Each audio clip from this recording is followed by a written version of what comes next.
Moi, je suis luthier. Donc, j'ai fait une formation de luthier. Quand j'avais 18 ans, j'ai commencé en apprentissage.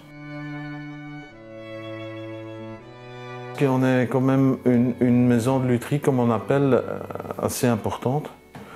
Et je ne saurais pas faire tout le travail d'établi tout seul. C'est pas possible, il y a trop de travail pour ça. Donc, j'ai des jeunes qui viennent apprendre chez moi. Et en alternance, ils vont au centre pour complémenter leurs connaissances écolières. J'ai 51 ans, mais je suis toute la journée avec des jeunes. Et c'est très agréable pour moi. Moi, j'adore ça. Et en plus, ces jeunes, ils ont une créativité que nous, parfois, quand on est un peu plus longtemps dans le métier, on n'a plus.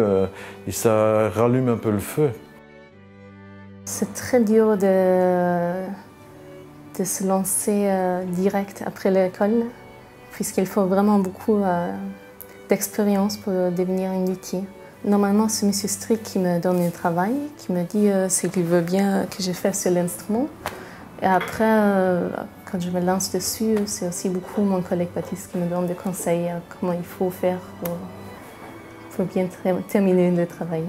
C'est un métier magnifique. Je ne me vois pas comme un formateur, en fait. Je me vois, j'ai un bateau qui est en marche et les gens qui viennent s'intègrent dans mon bateau et ils apprennent avec l'équipe. On est vraiment une équipe. Et il y a moyen de... Donc tu dois le pousser un peu, en fait. Tu vas faire ça. Ouais, il faut le faire. Ce qui m'importe le plus, est-ce que je vais m'entendre? Parce qu'on est obligé d'être dans cet atelier pendant au moins 3 ans.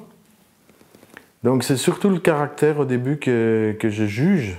Normalement, tous les assistants que j'ai eus, une fois qu'ils étaient formés, sont souvent partis. Là maintenant, j'ai Baptiste qui est resté collé et ça m'arrange beaucoup. Je pense au futur.